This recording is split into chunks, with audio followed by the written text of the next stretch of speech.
o Adwaita Acharya, a festival, né, de Adwaita Acharya, no domingo eu falei pro Nara, né, se ele não ia dar aula, todo ano é ele.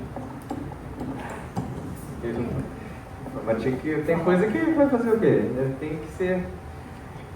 Esse festival de Adwaita Acharya é interessante, é o seguinte, antes de falar dele, eu me lembro que eu entrei no movimento, não sei, talvez ali com o Raghava foi diferente, mas comigo foi assim, não tinha festival de Adwaita Acharya, ninguém fazia. Teve um ano que Parangati estava aqui em BH, e ele estava com uns devotos novos, era o Jaya Gauranga, estava aqui como um jovem brahmachari, Juninho, e tinha mais uns devotos, o Mukunda Madhava era o presidente, e ele falou, vamos fazer um festival de Adwaita Acharya, tem que fazer. E aí fez um festival de Adwaita Acharya, assim, meio-dia, que era hora de quebrar o jejum, né? Aí fez o festival, tinha só quem estava aqui mesmo, né? E aí fez o festival. Eu me lembro até hoje dele reclamando da couve cortada pelo Jagoranga. Ele falou, isso não parece uma couve cortada por um mineiro. Isso aqui parece uma couve cortada por alguém de Taubaté. Ele brincou assim, né? E aí depois dessa única incursão, isso foi em 2004, só quando Narasimha leu o Chaitanya Bhagavata, que é uma das principais agiografias, né, biografias de Chaitanya Mahaprabhu. Você tem o Chaitanya Charitamrita, que é talvez a mais completa, assim, e ficou como uma biografia oficial dentro da ISKCON, né? Prabhupada comentou. O Chaitanya Bhagavata e o Chaitanya Mangala. Tem outros, mas essas três são as mais importantes. E aí o Narasimha leu o Chaitanya Bhagavata e falou, tem que celebrar o Adwaita Acharya, tem que celebrar, mas não vai vir ninguém, não interessa, tem que celebrar. Aí a gente celebrou. Assim, sempre foi uma festa mais interna, né? Mas a importância, e desde então a gente nunca parou, né? Nem na pandemia a gente parou. A gente fez pequeno e tudo, mas a gente fez. Nunca paramos de fazer o festival de Adwaita Acharya. Infelizmente, poucos tempos fazem. Até na Índia, poucos tempos fazem. Quando eu fui as duas vezes que eu fui à Índia, Paris, a gente estava lá em festa com um dia de Adwaita Acharya, né? A gente não achou lugar para comemorar. Não tinha lugar nenhum para fazer. Nem no tempo da ISKCON, nem em qualquer outra Gaudiya Math. E a gente não estava em... você está lá em, sei lá naquele que você falou, Tidambara, aí não vai ter mesmo. Mas não, eram locais de vida Gaudiya Vaishnava. Eu acho que numa das vezes a gente estava em... Agora também não vou saber, mas eu sei que tinha tempos da ISKCON e eles não iam celebrar. Os tempos têm essas coisas às vezes, né? Por exemplo, sábado, o Kamalash falou que é Ekadas. O Gokulananda vai fazer um almoço de Ekadas, como ele fez há 2 sábados para trás.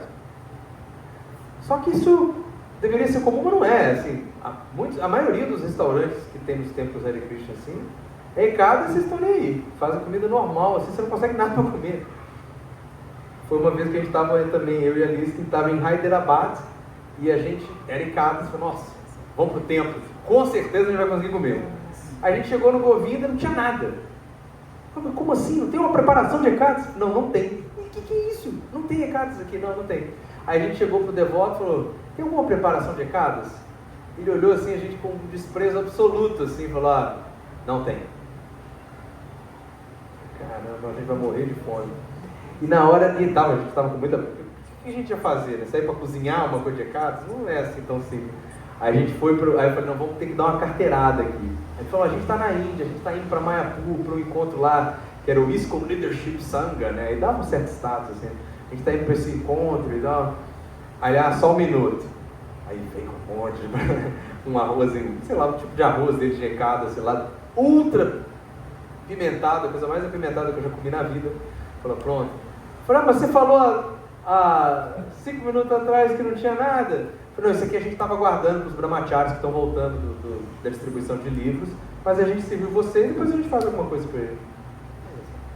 Podia ter feito. Então tem umas coisas assim, às vezes a gente acha... O Bhaktitira Maharaj falou isso uma vez, né, que ele reclamava com os restaurantes dos templos lá, do tipo, como não tem nada de Ekadas? Maharaj, mas ninguém aqui faz Ekadas, e daí, cara? Você também não precisa incentivar os caras a não fazer também não. Vamos incentivar eles a fazer, cara. Então, tem umas coisas que a gente até faz bem, só estou querendo exaltar aqui entenderam? Assim, festival domingo aqui, Caicado, é Praça de Ecado, assim. Tem festival de Adwaita Acharya. Tem coisas assim que a gente também faz direito, tem que reconhecer. Mas esse festival, graças ao Narasimha dele, então por isso que desde 2000 e coisa que faz esse festival, o Narasimha, se a gente faz então uns 15 anos, né? O Narasimha deve ter dado desses 15 anos umas 13 aulas.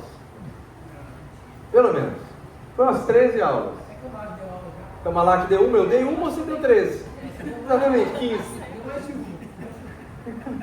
Eu lembro de uma, eu realmente lembro que eu dei uma. Eu lembro que a Kamalak deu uma também. E o resto deve ter tido 13 do Narasimha. Mas é isso. Mas é um dia muito especial mesmo, quando você vai estudar Chaitanya Lila, e é uma falha minha de estudar menos a Chaitanya Lila, assim, a Kamalak também, a gente já conversou sobre isso. E o Nara não, ele se encanta muito pelo Chaitanya, por isso que a gente pede para ele falar, porque quem tem a fé é que pode passar para a gente a fé, né? Quem tem essa coisa. Só que a Adwaita Acharya é muito, muito relevante mesmo, né? E eu vou ler um pouquinho, antes da gente começar então, a gente já cantou, não vou cantar de novo, o capítulo 6 do Chaitanya Charitamrita Adi Lila chama as glórias de Shri Adwaita Acharya.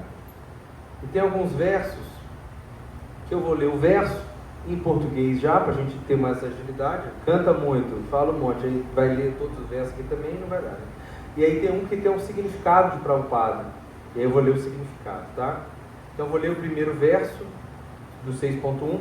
Ofereço minhas respeitosas reverências a Shri Adwaita Acharya, cujas atividades são inteiramente maravilhosas. Por sua misericórdia, mesmo um tolo pode descrever suas características. Todas as glórias ao Senhor Shri Chaitanya Mahaprabhu, todas as glórias ao Senhor Nityananda, todas as glórias a Adwaita Acharya e todas as glórias a todos os devotos do Senhor Shri Chaitanya Mahaprabhu. Isso aqui é o verso que a gente geralmente canta antes da aula sobre Chaitanya Charitamrita. Jaya Jaya Shri Chaitanya, Jaya Nityananda, Jaya Adwaita Chandra, Jaya Gaura Bhakta. É exatamente esse verso.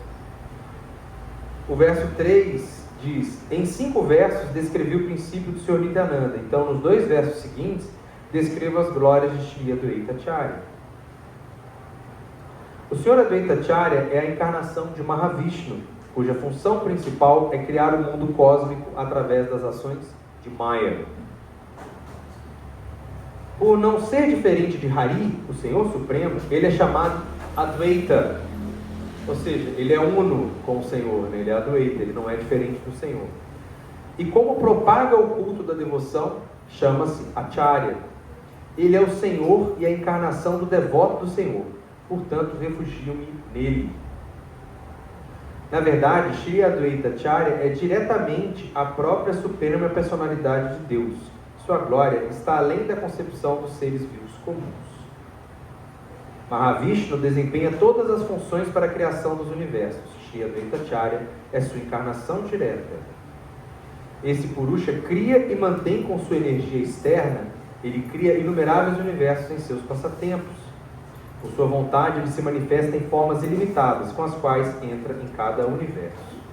Shri Adwaita Acharya é uma parte plenária desse Purusha, de modo que não é diferente dele. De fato, Shri Adwaita Acharya não é separado, mas é outra forma desse Purusha. Ou seja, ele é Adwaita. É isso que eles estão dizendo. Ele, Adwaita Acharya, auxilia nos passatempos do Purusha, com cuja energia material, por cuja vontade ele cria inumeráveis universos. Shri Adwaita Acharya é inteiramente auspicioso para o mundo, pois é o reservatório de atributos plenamente auspiciosos. Suas características, atividades e nome são sempre auspiciosos. É o significado dado de Srila Prabhupada. Shri Adwaita Prabhu, que é uma encarnação de Mahavishnu, é um Acharya, ou mestre. Todas as suas atividades e todas as demais atividades de Vishnu são auspiciosas.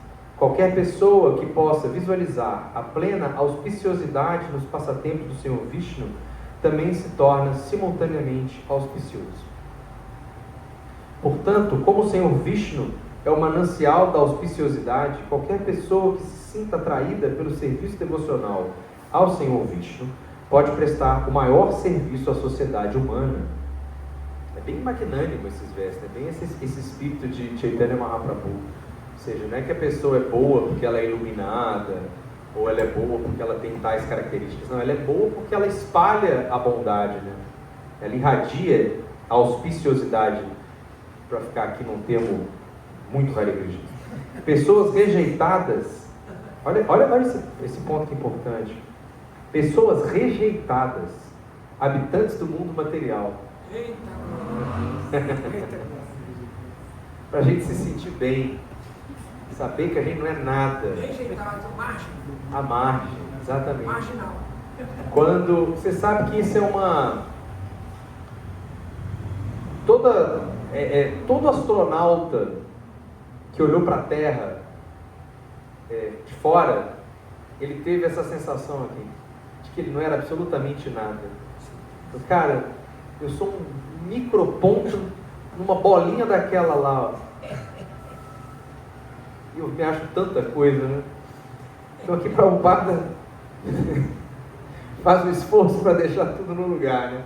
Pessoas rejeitadas, habitantes do mundo material, que se recusam a compreender o serviço devocional puro como a função eterna das entidades vivas e como a verdadeira libertação do ser vivo de sua vida condicional, são privadas do serviço devocional por causa do seu pobre fundo do conhecimento. Vocês lembram que a gente falou, Kamalaksha estava dando aula e eu fiz um comentário, falei, há uma diferença muito importante entre a tradição védica de uma forma geral e a tradição cristã de uma forma geral. Lógico que há muitas semelhanças, sobretudo na parte de Bhakti, e também diferenças, porque as revelações são diferentes, os comentários, as sociedades são diferentes. Mas uma diferença substancial é essa, né? Que no cristianismo a base do problema é o pecado. No Sanatana Dharma, para ficar o mais geral possível, a base do problema é a ignorância. Não é o pecado. O pecado é decorrência da ignorância, mas a raiz é a ignorância. A ignorância que é o problema. Que mudar essa chave é muito importante, porque aí você busca o conhecimento, não a moral apenas. A moral, ela pode ser um conjunto de ações por conta do conhecimento, mas não é a raiz. Essa aqui é a coisa sempre do Sanatana Dharma, e na raiz, né? Qual que é a raiz do problema? Aí o problema não é que é o pecado, aí o problema é a falta de conhecimento, né? Você age incorretamente porque você não sabe o que você tem que fazer. Você não sabe a sua verdadeira função aqui, por isso que você age errado. Não é? Porque aí muda muito, isso muda muito. É um detalhezinho, mas que faz uma diferença enorme. E é importante a gente enfatizar, porque nós viemos de uma cultura judaico-cristã. E quando a gente vai tentar se aproximar de um conhecimento que tem outro paradigma, a gente tem a tendência a olhar para ele com a nossa bagagem. Aí a gente transforma esse conhecimento aqui em outra coisa. Que a gente pega os nossos parâmetros e coloca neles. Aí a gente muda bastante essa percepção aqui também. E o que a gente faz? Como que são, boa parte, aqui é uma crítica mesmo, tá? Boa parte de nós, ou seja, mas não é também uma crítica para os outros, é para nós. Me incluo nela. Boa parte de nós é um Hare Krishna católico, um Hare Krishna protestante ou um Hare Krishna espírita. E ele mantém as mesmas coisas boas e ruins, ou não sei se ruim seria a palavra, mas os vícios de interpretação do sagrado que essas tradições têm. Aí fica lá o Hare Krishna católico, faça essa análise, você vai ver que nós todos nos incluímos nela. Agora, século XXI, pode ter o Hare Krishna Umbanda, Hare Krishna Daime, Hare Krishna Candomblé, Hare Krishna Budista, pode ter, mas até os anos 90, início dos anos 2000, era o Hare Krishna espírita, Hare Krishna protestante e o Hare Krishna católico. E impressionante como batia.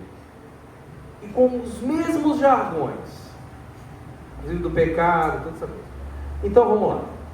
Então Prabhupada está deixando aqui a letra pura, tá? Vocês são privados do serviço devocional porque pecaram? Não.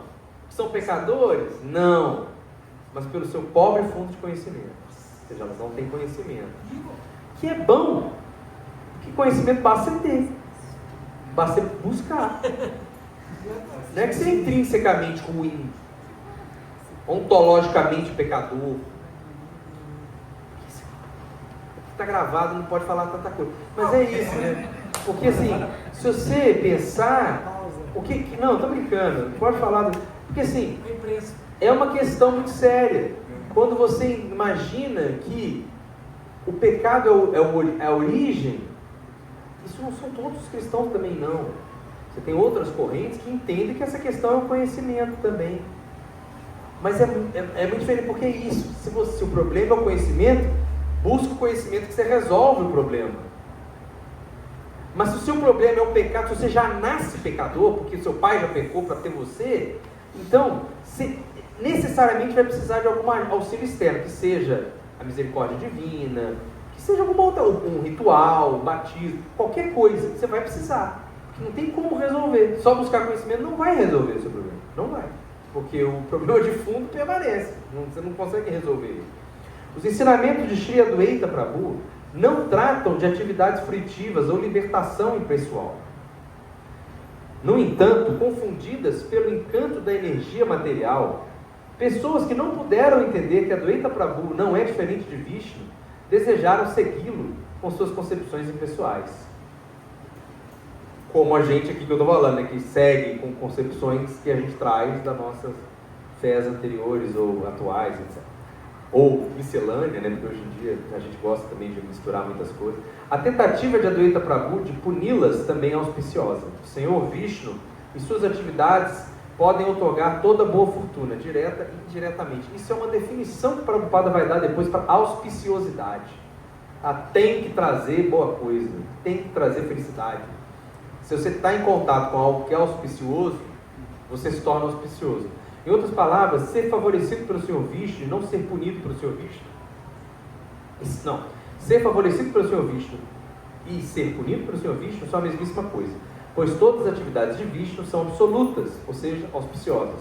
Segundo alguns, Mangala era outro nome de Adwaita Prabhu, ou seja, que ele é auspicioso. Outro nome você sabe qual que é, né? Kamalaksha, né? Que é como a Kamalakshi, que é aquela que tem olhos de lótus, né? No Kamalaksha é o nome masculino, aquele que tem olhos de lótus, tem belos olhos, né? Que quando ele nasceu, todo mundo foi olhar o bebê e falou, que bebê bonito, né? Nasceu em Bangladesh. Diz que é uma vila bastante erma, né? A vila que a Advaitacharya nasceu. Muito difícil de ir. Mas depois eles se mudaram para Shantipur, né? Já bem jovenzinhos. Em Shantipur todo mundo vai, Narasimha foi e tal. Na vila em Bangladesh, eu vi mesmo o Guru Maharaj, né, Radhanatha Swami, falando que ele quis ir e não conseguiu ir. Vamos lá. Mangala era outro nome de Adwaita Prabhu. Como a encarnação causal ou encarnação do Senhor Vishnu para a ocasião em particular, ele é o agente fornecedor ou ingrediente na natureza material. Entretanto, não se deve jamais considerá-lo material. Isso aqui é uma questão importante, essa questão cósmica de Advaitacharya. Advaitacharya é chamado de uma encarnação de Mahavishnu ou Sadashiva. Porque na verdade Mahavishnu e Sadashiva não tem tanta diferença assim, mas tem muita diferença. Mahavishnu é o próprio cosmos, né? Está lá deitado no oceano causal. E esse olhar de Mahavishnu é o olhar que Mahavishnu lança sobre a energia material, que fecunda a energia material, né? Maya, a energia material, é fecundada por esse olhar de Mahavishnu. Esse olhar de Mahavishnu é o Senhor Shiva, como a gente sabe. Só que o Senhor Sadashiva é o Shiva eterno, né? Que aí não é diferente de Mahavishnu. Mas esse olhar de Vishnu que fecunda a matéria se torna então a divindade imanente, a divindade que toca a matéria, a divindade que é a matéria. Enquanto que o Senhor Vishnu permanece sempre uma divindade transcendente. Mas isso é uma questão importante na nossa teologia, né? Que Deus ele é tanto transcendente quanto imanente. Ele é o espírito, ele é a energia espiritual, mas ele é também a energia material. Esse casal Shiva e Parvati, né? Shiva e Maya, Shiva e Shakti, é também a divindade, só que tocou a matéria. É o que é explicado no Brahma Samhita, né? No que ele toca a matéria, ele deixa de ser está no mesmo nível transcendental do Senhor Vishnu, mas ele tem as características, né? Aquilo que, do exemplo do leite e iogurte, né? O iogurte talhou, é o leite que talha, mas ele tem tudo que o leite tem. Só que ele também não pode voltar a ser leite, ele vai ser iogurte. Então essas diferenças de personalidade são espetaculares, né? Porque Advaita Acharya é o próprio Vishnu, mas ao mesmo tempo ele é um devoto, né? Ele é uno, ele é Advaita, mas ele é simultaneamente dual e monista, né? Porque assim é a filosofia de Chaitanya Mahaprabhu, né? Ela é simultaneamente, nós somos simultaneamente iguais e diferentes da divindade. Isso é uma amarração filosófica espetacular da tradição Vaishnava Gaudiya. Se a gente estuda a sequência de tratativas filosóficas sobre o Vedanta, os Upanishads e a Bhagavad Gita, a gente vai ver o Vedanta Advaita de Shankaracharya, o Advaita qualificado, né, de Ramanujacharya, e a linha de Madhvacharya, na verdade, ela é Dvaita, né, ela é o dualismo. Quando a gente chega na visão de Chaitanya Mahaprabhu, por isso que muita gente advoga que, por mais que tecnicamente a gente pertença a Brahma Madhva Gaudiya Sampradaya, as nossas diferenças com o Madhuísmo, né, com a linha de Madhvacharya, são tão significativas que a gente é praticamente uma escola separada. É assim, a gente na verdade, a gente muito mais discorda da linha de Madhvacharya do que concorda com ela. Só que a gente tem elementos da linha de Ramanujacharya, a gente tem elementos da linha de Madhvacharya e um grande elemento da linha de Nimbarkacharya, que é, por exemplo, a adoração ao casal divino Radha e Krishna, né, que já estava presente na linha de Nimbarkacharya. Nimbarkacharya é um dos inspiradores, por exemplo, de Jayadvaita Goswami, para ele escrever o Gita Govinda, que é um texto clássico tanto para a nossa tradição quanto para a tradição de Nimbarkacharya e tantas outras. Então, assim, a linha de Chaitanya Mahaprabhu, ela é uma linha com uma conclusão teológica e filosófica única. A gente pode, para ser mais formal dentro das 4 linhas Vaishnavas básicas, assim, colocar que a gente vem da linha de Madhvacharya, mas a nossa interpretação do Vedanta, inclusive, é outra. A nossa interpretação, enfim, é diferente. E aqui, Prabhupada está colocando isso, né, que Sadashiva e Mahavishnu estão ali representados na Chaitanya Lila em Advaita Acharya. Isso é muito interessante, né, porque Advaita Acharya, o próprio Vishnu encarnado que vai e vai orar, né, para o nosso bem-estar. Mas a gente fala disso rapidamente. Ele é o agente fornecedor, o ingrediente na natureza material, ou seja, como essa manifestação de Shiva, né? Entretanto, não se deve jamais considerá-lo material. Todas as suas atividades são espirituais. Qualquer pessoa que ouça sobre ele e o glorifique, torna-se gloriosa, pois tais atividades libertam-nos de todas as espécies de infortúnio. Não se deve aplicar nenhuma contaminação material ou impersonalismo na forma de Vishnu. Todos devem compreender a identidade verdadeira do Senhor Vishnu, pois com tal conhecimento pode-se alcançar a fase máxima de perfeição. Srila Prabhupada aqui.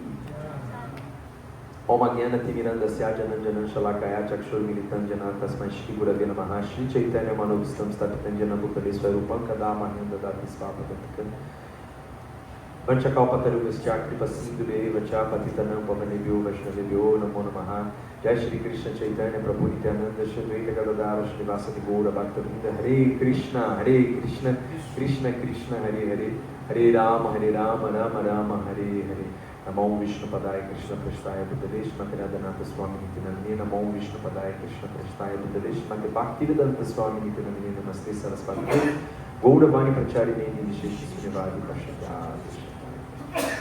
Então, como eu falei, né, Advaita Acharya nasceu como um menino muito bonito, né? Que até ganha essa questão de ter olhos de lótus, né, o Kamalaksha. E é interessante que o pai de Advaita Acharya, isso eu achei muito fofo, né, porque era Kuvera Pandit, que a mãe dele era Naba Devi, e eles moravam lá em Nabagram, que é na nosso querido Bangladesh, hoje um dos países mais pobres, né, e terríveis do mundo, assim, né, infelizmente. O pai, ele diz que ele orou muito a Senhor Shiva, que ele queria um filho que tivesse qualidades tão boas quanto o Senhor Shiva. E aí seu Shiva se revela para ele e fala: dá para ter uma pessoa com qualidades tão boas quanto o teu nome. Eu mesmo vou ter que nascer como seu filho, porque melhor que eu, igual a mim, não tem jeito, só eu mesmo. E Shiva, ele tem essa característica dessa unicidade, né? Shiva, ele é uma como diz Prabhupada no Bhagavata, né? Shiva não é nem Diva, nem um Shakti Avesha Avatar, nem um Vishnu Avatar, nem um intermediário entre esses. Shiva é único, né? Um Shiva Tattva, né? Uma manifestação específica. Então, Adwaita Acharya, ele vem como o filho desse casal, vai para Shantipur, toma iniciação de Madhavendra Puri, certo? Se torna, inclusive, muito próximo a eles, tem passatempos muito bonitos dos dois. E quando ele passa a orar, ele já passa a orar para Sr. Chaitanya, para que Krishna venha para Kali Yuga, né? Porque ele entendia que as pessoas estavam se afastando muito da espiritualidade. Imagina isso 500 anos atrás, né? Hoje então a coisa está feia, né? Mas naquela época ele achou que as pessoas estavam se afastando muito da espiritualidade, ele temia pelo futuro das pessoas. Isso é que é essa coisa magnânima, né? E ele vai passar a orar para que Krishna venha. Ele já era a grande liderança local, né? Ele já era o mais respeitado. Ele nasce 50 anos antes do Sr. Chaitanya Mahaprabhu, então ele já tinha muito tempo ali, já era o senhorzinho mesmo, né? Então ele já era muito, muito proeminente. Segundo o Radhanatha Maharaj, até falando numa palestra, ele disse que ele tem uma amizade muito grande com Haridas Thakur, inclusive, né?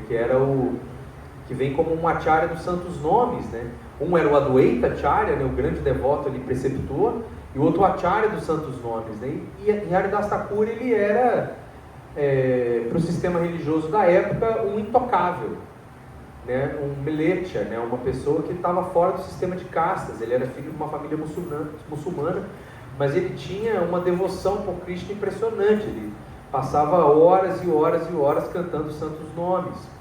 E como brinca Radhanatha Maharaj, ainda tinha tempo para fazer outras coisas, né? Ele passava ali horas cantando os santos nomes e sobrava tempo.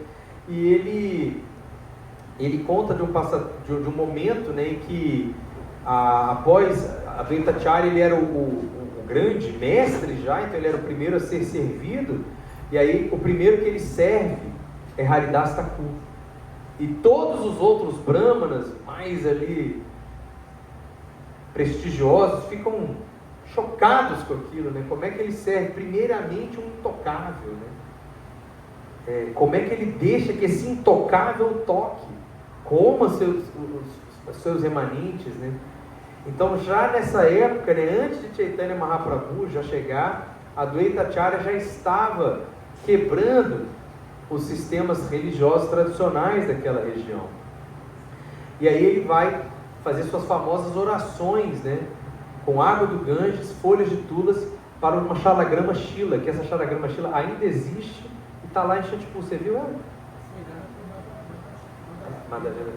E você viu essa Shila? Você pegou nela assim? Não, pôr na cabeça, aí era legal, né? Ela está lá ainda, né? Ela ainda é adorada. E é muito incrível que é dito que ele faz orações fervorosas. E aqui eu acho sempre para mim uma questão muito importante dentro da literatura védica, tanto clássica quanto na nossa literatura de Bhakti, dos 6 Goswamis, dos descendentes de Chaitanya Mahaprabhu, que as coisas nem para Deus são fáceis, né? Ele tem que ficar lá rezando dias e dias e dias e dias, fervorosamente, diz que gritando alto, né? E Radhanatha Maharaj fala que não é um grito assim, é também interno, né? Com toda a sua devoção, todo o seu amor, oferecendo folhas de tulasi e água do Ganges. E olha que significativo, uma manifestação de Vishnu e Shiva combinados, oferecendo folhas de tulasi e água do Ganges. O Ganges que desce dos pés de Vishnu, deságua na cabeça de Shiva, e está ali eles oferecendo a água do Ganges para a própria Shalagrama Shila. Fervorosamente. No Ramayana, quando o Sr. Ramachandra queria cruzar o oceano, ele fica dias meditando para o oceano, para dar permissão. Olha isso. Ramachandra, muito superior ao oceano, meditando dias para o oceano aparecer, para ele poder passar por cima do oceano e ele ter autorização. O mais impressionante, ele fica dias meditando para o oceano aparecer e o oceano não aparece. Ele tem que pegar o arco e a flecha dele e ameaçar o oceano. Agora acabo com você. Aí o oceano, não, desculpa, não, porque eu estava aqui. Olha só. Aí ele fala, posso colocar uma ponte aqui em cima de você? Pode. Pensa bem. Podia simplesmente, vai boiar aqui. Daí, né? Mas não.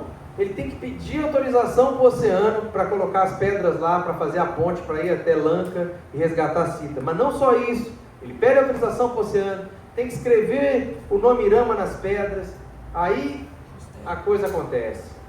Olha só, Advaitacharya era o próprio Vishnu. Se ele estava preocupado com as pessoas, não bastava que, a partir de hoje, todas as Bretanos, né? A partir de hoje, todas as pessoas serão conscientes de mim. Mas não, tudo é sofrido.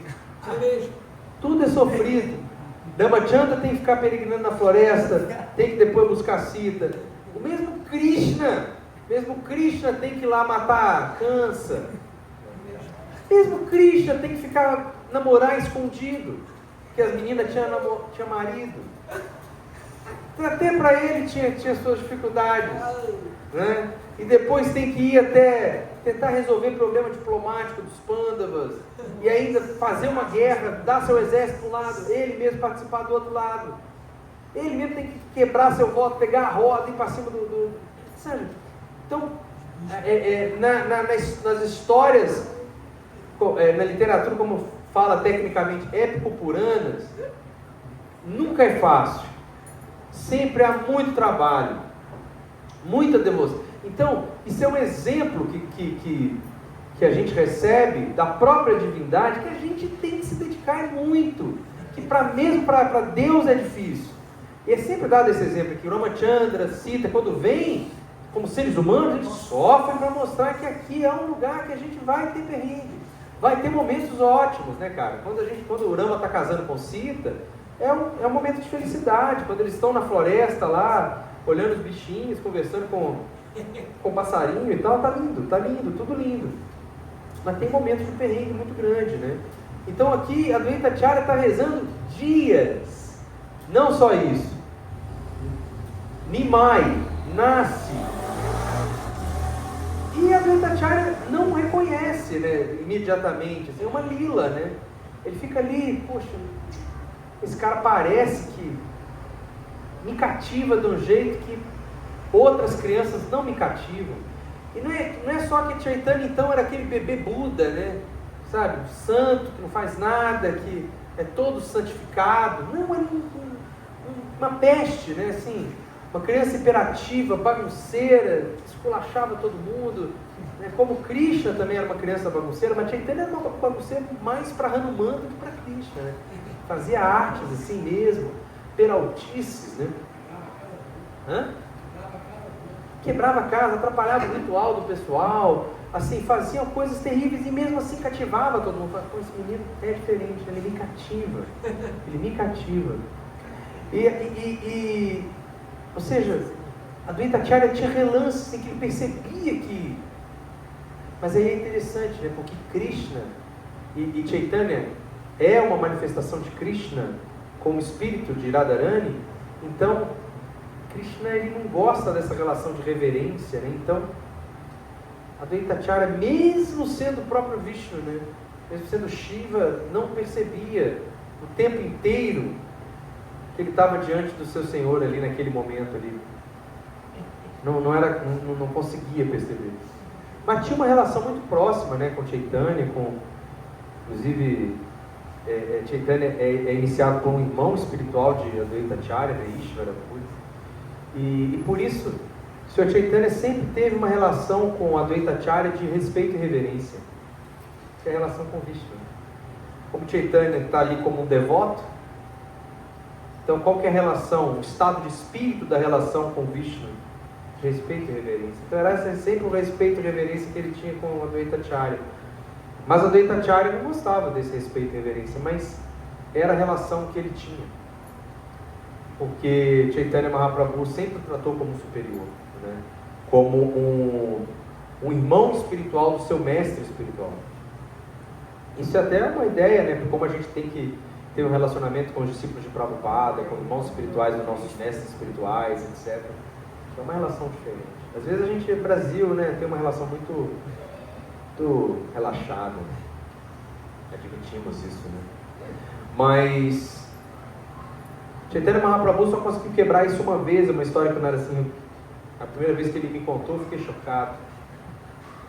Que é quando Advaita Acharya começa a pregar uma filosofia impersonalista do Vedanta Dvaita, dizendo que a energia impessoal era superior a Vishnu em todos os aspectos, era a realidade última. E quando Chaitanya e Nityananda descobrem que a Advaita Acharya estava falando isso, eles correm para lá. Alguns falam que eles foram até a nado, né? Para Shantipur, a nado no Ganges. Em outro momento foi o nado. Não foi nesse momento da porrada. Quem que contou assim como... Não sei se foi o Lokanatha Swami que contou que é nesse momento que eles foram a nada. E aí ele chega lá e a Advaita Acharya estava com um séquito, uma galera dando aula. E quando ele vê Chaitanya Mahaprabhu, ele começa a falar ainda com mais entusiasmo que a energia impessoal era superior. E mais entusiasmo, e mais entusiasmo. Quando Chaitanya fica irado, ele fala com mais entusiasmo ainda. O resultado disso é que Chaitanya joga ele no chão e começa a dar uns tapas na cara dele, começa a bater nele. E fala, como que você está falando uma coisa dessa, que absurdo, eu só estou aqui por sua causa, e não sei o que, dando pancada nele. Cita Thakurani, a esposa de Advaita Acharya, desesperada, não, ele é um velhinho, você vai matar ele. Chaitanya é imenso, né? Um senhor de 2 metros, braço enorme, dando porrada ali no velhinho. E Advaita Acharya em êxtase fala, finalmente você está me tratando como seu servo, como uma pessoa inferior a você. Você não está me tratando como superior. Quando Chaitanya descobre que foi enganado, você me enganou. É uma trollagem, né, cara? Uma trollagem. Advaita Acharya falou, agora não adianta, já está registrado para sempre que você me tratou assim. E eles tinham uma relação muito próxima. A Advaita Acharya, todos os anos, passava pelo menos 4 meses com Chaitanya Mahaprabhu em Jagannatha Puri. E lá eles tiveram muitas histórias, né? Porque Chaitanya, depois que faz a sua peregrinação e fica em Jagannatha Puri, então a Advaita Acharya estava sempre lá. Sempre lá. E antes disso tem outras histórias interessantes, né? Como quando eles falam que Chaitanya Mahaprabhu tinha dado a misericórdia para todo mundo de mostrar a sua forma, né? Mostrar assim suas opulências, mas não tinha feito isso com sua mãe Satimata. Ele falou, não vou fazer isso com minha mãe porque ela é uma ofensora. Imagina. E a ofensa a ela é porque ela tinha pensado, não verbalizado, mas pensado de Advaita Acharya alguns impropérios, né? Ela tinha pensado, Advaita Acharya roubou meu filho mais velho, está roubando meu filho mais novo agora, eu uma viúva, ele não é nada de Advaita, ele é Dvaita, ele é um cara dúplice, está se aproveitando de uma viúva para levar os seus filhos embora, está me deixando sem nada.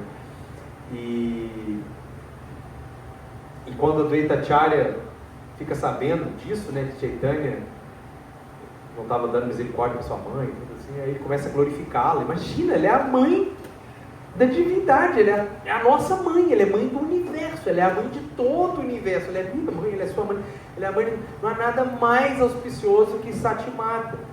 E aí Satimata toca os pés de Advaita Acharya, né? E aí ali, seu Chaitanya então dá toda, resolve essa micro treta cósmica, né? E essa era a potência de Advaita Acharya, né? Poderia até purificar a própria mãe do universo. Mas em Jagannatha Puri tem uma história que eu achei muito bonita, que Advaita Acharya, 2 histórias. Uma que Advaita Acharya estava fazendo um kirtana, e Advaita Acharya falou, vamos cantar os nomes de Gauranga. Porque a gente está sempre cantando os nomes de Krishna, mas quem faz tudo isso aqui acontecer é Gauranga. Quem está sendo mais misericordioso, Namo Mahabhadanaya, né? É Gauranga. Eles começam a fazer um kirtana para Gauranga. E aí quando Gauranga, quando Chaitanya escuta, ele está no Gambhira, ele escuta, ele vai até esse kirtana, Ele fica muito desapontado. Ele fica olhando assim para aquilo com total reprovação. Só que os devotos, a Advaitacharya vê que ele estava com reprovação, ele dança mais, ele fica mais em êxtase ainda. E aí aquilo contamina, todo mundo fala, cara, a gente está aqui, pelo menos está protegido pelo Advaitacharya, né? Vamos dançar aqui, Chaitanya não vai fazer nada, né? E fica aquele Kirtana, e Chaitanya vai embora para casa, assim, desapontado. E aí o Advaitacharya, vamos com o Kirtana lá para a casa dele. E vão com o Kirtana na casa dele, começa a dançar e dançar e dançar. E aí Chaitanya finge que está dormindo. Tanto que ele não queria aquela situação. Esse é o devoto, né? O devoto nunca glorifica a si mesmo, né? Ele nunca quer glorificação. Isso é fundamental na nossa escola filosófica. O devoto, mesmo que ele seja Krishna, como é o caso de Chaitanya Mahaprabhu, como é o caso de Advaitacharya, ele nunca fala, eu sou Bhagavan, me glorifique. Ele fala, eu sou o servo do servo do servo, né? Do servo dos servos de Krishna. Ele nunca se considera o mestre. Prabhupada fala isso o tempo inteiro. Prabhupada, quando ele vai falar de Muhammad e de Jesus, ele fala, por que eles são mestres perfeitos? Porque eles não falam, venham a mim, me glorifiquem. Não, glorifiquem a Deus. Vão até Deus. Por isso eles são mestres perfeitos. Então Prabhupada define isso como a régua. Para ser mestre, tem que encaminhar para Deus. Se encaminhou para si mesmo, não serve. Se falou que é iluminado, não serve. Para a tradição de Bhakti Gaudiya Vaishnava, isso é inegociável. Inegociável. Todo e qualquer mestre ou mestra, qualquer pessoa, sábio e qualquer coisa, falou que é Deus, falou que é iluminado, não é. Régua. Pode ter outra tradição que discorda disso, tudo bem. A gente respeita a fé das pessoas, mas na tradição de Bhakti Gaudiya Vaishnava é uma régua. É assim a literatura de todos os Goswamis e de todos que vêm depois dele. Eu discordo disso? Tudo bem, é outra linha. Não é a linha que a gente está falando aqui. Ninguém é obrigado a estar aqui. Só fica quem quer. Ninguém é obrigado a nada. A nada. Lembra o Kshatraya Maharaj falando isso, Kapila? Eu falei, não, a Danda é obrigada a ficar tanto tempo. Aí o Maharaj falou, ainda bem que nada é obrigatório. Ainda bem que nada é obrigatório. Senão eu não ia ficar, não. Ainda bem que nada é obrigatório. Então assim, nada é obrigatório. Fica só quem quer. O amor é espontâneo. Ninguém obriga ninguém a amar nada. Isso é impossível. Então, como a nossa linha é de amor e a conclusão filosófica dela é amor, só pode ser espontâneo, jamais obrigatório. Nenhum tipo de você nunca pode coagir a pessoa a ser um bhakta. Ah, você tem que fazer isso, porque senão você vai para o inferno, porque senão você... Está errado. Que amor não se ganha pelo medo, não se ganha por temor, por obrigatoriedade nenhuma. Isso é completamente equivocado. Isso é uma coisa essencial na linha de Bhakti. Ou seja, a Advaitacharya estava ali pregando o impersonalismo, ou seja, uma vibe do conhecimento, do Pandit, mas o grande lance é o amor, é o devoto. É quando Chaitanya volta da iniciação lá de Ishvaripur, Chaitanya virou um devoto. Isso aí fica para o Gaurapurnima, né? A vila fica em êxtase, porque Chaitanya era um Pandita. Ele era impressionante na lógica, né? Em tudo, no conhecimento assim de Shastra, gramática e tal, ele era incrível, mas não mostrava ainda devoção, ele ainda não tinha inaugurado essa onda. Então era considerado por aquela vida inferior. O caminho de Jnana vai olhar para nós e falar, coitado desses Hare Krishna, é um bando de criança. Eles acham que é amor, sentimento, cantar Hare Krishna. São um bando de crianças, eles são infantis. Eles são infantis. O lance é o conhecimento, você estudar, você ler as escrituras, você, sabe, você ter Sankhya, estudar o Sankhya. Isso aqui é conhecimento. Esse negócio de cantar, dançar, coisa de criança. E o que o Bhakta vai falar? Graças a Deus, é isso mesmo, é de criança. É essa pureza que a gente quer, é esse amor que a gente quer. essa espontaneidade que a gente quer. A gente não quer uma libertação pelo conhecimento, a gente quer uma libertação pelo amor. Então, Advaita Acharya, ele vai até o Sr. Chaitanya ali cantando, o Sr. Chaitanya, mesmo sendo Krishna no estado de espírito de Radharani, com a cor de Radharani, está lá rejeitando aquele Kirtana, né? E Srinivas que fala para ele: Chaitanya, olha aqui, eu estou tampando o sol. Agora o sol não pode mais me atingir. O sol agora, com toda a sua magnitude, não pode me esquentar. Eu estou imune ao sol. O que você está fazendo? Que é coisa infantil.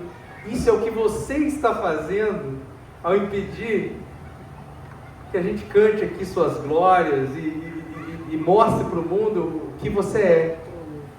Aí Chaitanya fala: você me derrotou. E nada mais glorioso do que ser derrotado pelo seu devoto. Essa que é a vibe. E uma outra história que eu achei bonita é quando a Advaita Acharya foi cozinhar para o Sr. Chaitanya. Ele queria receber o Sr. Chaitanya com... E ele e Thakurani foram cozinhar pessoalmente para o Sr. Chaitanya.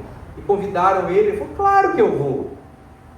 Mas não é que Chaitanya Mahaprabhu tinha interesse nas deliciosas preparações de Advaita Acharya. Ele cita Thakurani. Mas ele tinha interesse na praçada, né?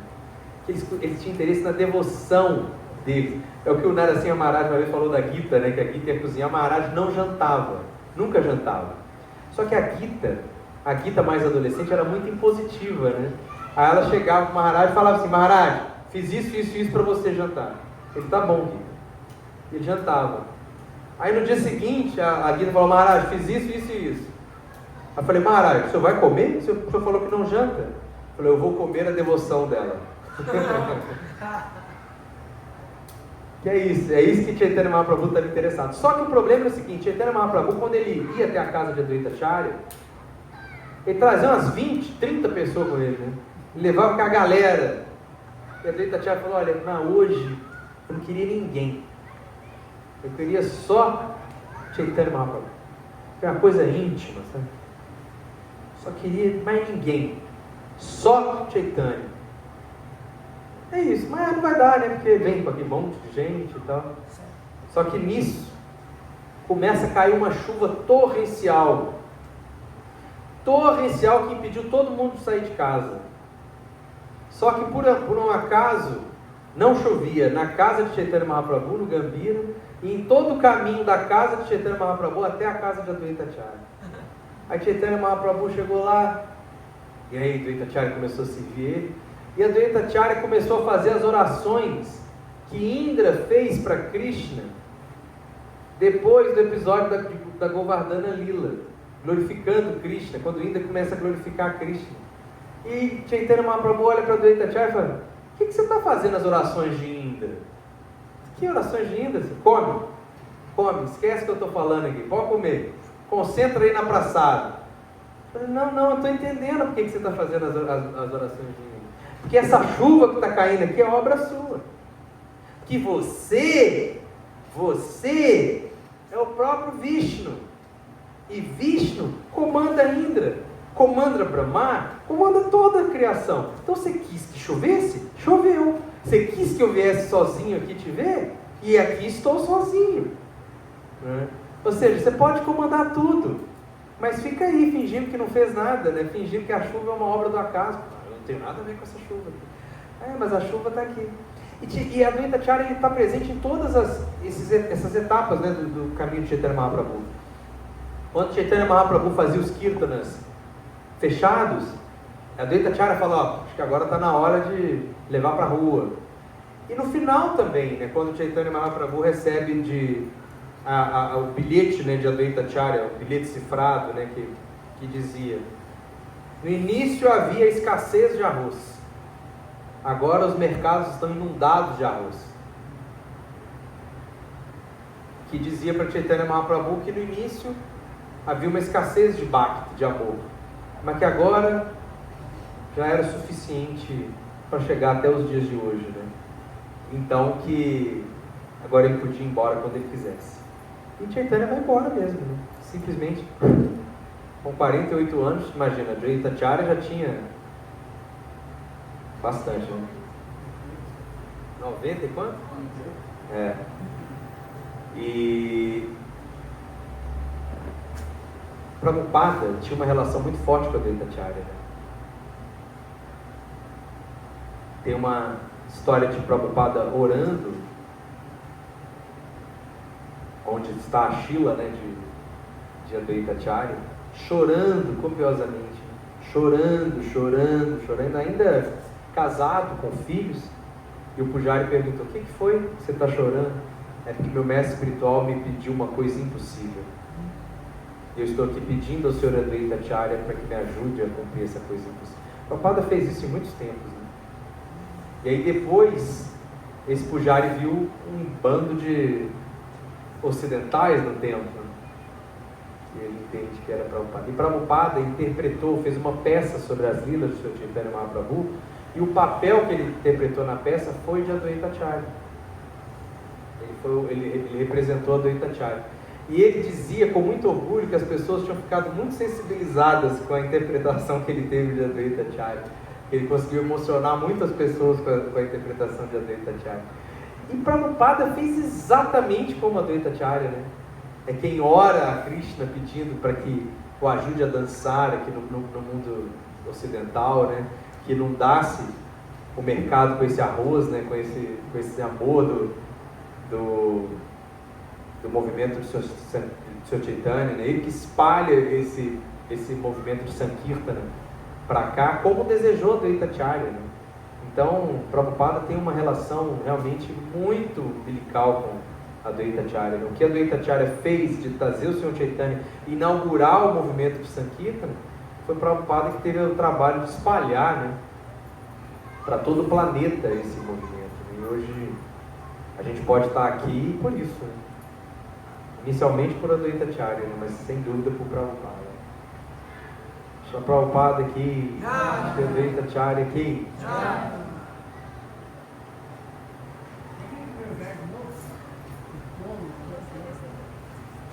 Primeiro do Chaitanya Charitamrita, o 1.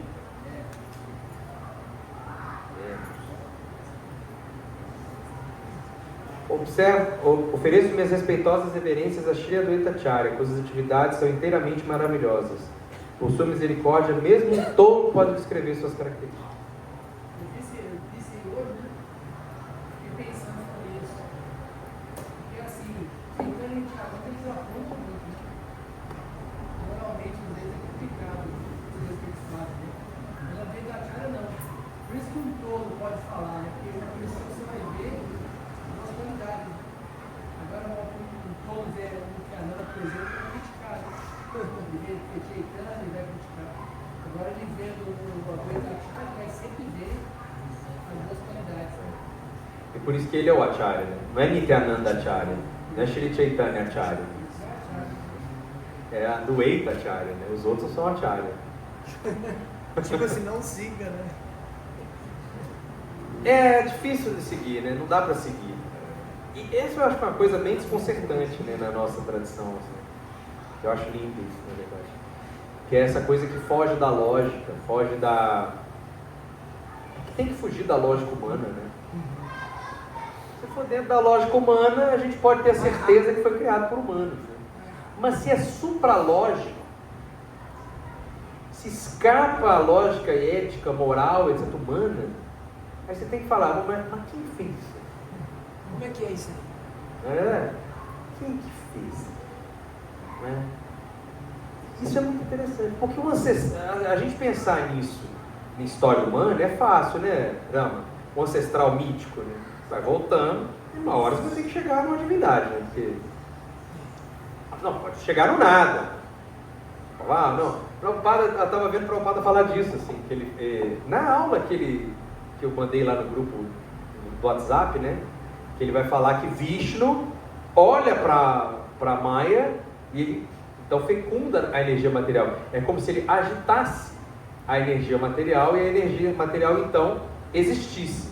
Ele fala, tudo bem, isso é como o Big Bang. Se você pensar, é como o Big Bang. Só que a gente teria que pensar no nível científico, o que causou a agitação. E não só o que causa a agitação, como o que cria os elementos. Porque por mais que você vá voltando, então no início haviam elementos químicos que explodem, mas o que cria, ainda não chega no início. Porque no início não pode ter nada, né? Ou tudo. Aí é uma vibe complexa, né? Que aí é a diferença de teísmo ou não teísmo, né? Ou seja, nós podemos voltar então a entender que essa realidade existencial é Deus. Você pode entender que não é Deus, mas então ela é alguma coisa. E a gente pode, nós entendemos que essa alguma coisa que você não está sabendo chamar, a gente chama de Deus. Você pode chamar de acaso, né? Por acaso elas combinaram, explodiu e ficou uma coisa absurdamente organizada aqui num nível. Tem que ter fé para isso, né, gente? Vamos combinar que tem que ter fé. A causa vem do acaso. Prabhupada falava muito isso, né? Que na nossa experiência não existe nada que não tenha causa, né? E que você então imaginar algo que não tem causa é fé.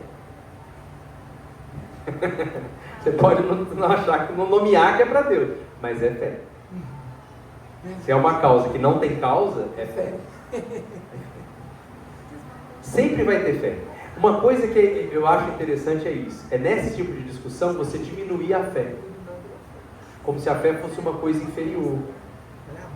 Como se a gente não tivesse fé para tudo. É uma questão que eu acho interessante. Ele não é historiador, ele é bem historiador, mas ele ficou bem bombado aí nos últimos tempos. Ele é israelense, né? Ele fala que, eu já falei isso aqui outras vezes, que o que distingue o ser humano dos animais não é a inteligência. Os animais têm inteligência. Eles têm consciência. Cada um à sua maneira, mas tem consciência. A ideia científica de que os animais só se moviam por instinto já não é mais correta. Então, isso aí, até os anos 60 a gente podia falar que era inteligência. Agora a gente já sabe que não é inteligência. Então o que é? Ele distingue que é a capacidade de acreditar naquilo que a gente não pode perceber com os nossos sentidos. Os seres humanos, eles acreditam no mito. Só que ele dá uma definição bonita. Aí ele está falando disso e fala, eu não estou me referindo a religiões. Eu estou me referindo a empresas, a mercado financeiro. Tudo isso é mito. Nada disso você pode perceber com seus sentidos. A sua conta bancária, o mercado financeiro, a Peugeot, aí ele dá o exemplo da Peugeot, né? O que é a Peugeot? É um símbolo? É um prédio? Porque é uma marca? Mas o que é? Você pega, então se você tem ali o símbolo da Peugeot, você está com a Peugeot nas suas mãos, é um carro da Peugeot, então ele fala, tudo isso é uma construção mitológica. Então ele fala, isso distingue o ser humano, é a capacidade de acreditar naquilo que ele não é capaz de porque o animal não é assim, né? Ele não tem capacidade de acreditar em isso, né? Você falar para o macaco, não, tem um Deus da banana, você não pode comer a banana agora, você tem que oferecer a banana. Não. Banana é a banana. A experiência é sempre direta, né? Pelos sentidos, né? Eles até têm capacidade de ter inteligência. Enfim, então essa percepção espiritual é uma outra questão de Advaita Acharya também. Por isso, na verdade, que eu estou falando isso, eu não estou só enrolando antes da praçada ser servida, não. É que Advaita Acharya, Parangati falou isso para mim e para o Nara pela primeira vez, né? Que ele, como uma encarnação de Sadashiva, ele remove os tamas sutis, né? E que ele fala, porque há vários níveis de tama guna, e há aqueles tamas em que você já está em Bhakti Yoga, você já pratica a consciência de Krishna, mas ele ainda assim ele se desenvolve. Shiva, quando você vê o seu Shiva, a representação iconográfica de Shiva, você vê que ele está lidando com tamas grosseiros, doentes, fantasmas, seres deformados, tudo estranho, rachixe, né? Veneno, à noite, né? Ele é o responsável pela noite, mas, ou seja, é muito grosseiro. Você vê alguém bêbado, muito óbvio que a intoxicação está ali. Vê alguém drogado, é muito óbvio que a intoxicação está ali. Mas você vê esse mesmo nível de ignorância, um cara que está lá meditando, é muito mais difícil. Você fala, aí é que é a Advaita Acharya, que é essa ignorância que nos impede de compreender certos aspectos muito sutis da espiritualidade, sabe? Muito refinados da espiritualidade, inclusive da vivência da espiritualidade. que é basicamente o que a gente fala em Bhakti Yoga, né? Quando a gente entra na lila do Sr. Chaitanya, é isso. É o que você vai ler sobre Nityananda e vai ser desconcertante. É o que você vai ler sobre Krishna e Radharani e vai ser desconcertante. Então, esse tipo de refinamento... você leu Gita Govinda, pirou! É o tipo de tama que é o Advaita Acharya, é o removedor, né? Então, é fundamental também, nesse campo, a gente pensar nele como esse removedor dos tamas sutis, né? Para a gente entender essa nossa capacidade de acreditar naquilo que a gente não pode perceber e dar um passo rumo ao desconhecido, né? E já tem, desculpa, mas nesse sentido já é algo externo para purificar o interno. Nesse caso, a cura pela leitura, pela prática, você desse algo externo para poder se purificar, porque, vamos dizer assim, você precisa se enxergar primeiro para poder se purificar. Precisa, exatamente. Mas uma coisa também não combina com a outra. O quê? Qual que é a coisa e qual que é a outra coisa? Meditação, dedo,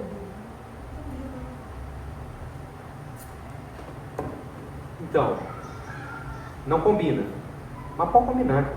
Não duvido da capacidade das pessoas de fazerem coisas excêntricas.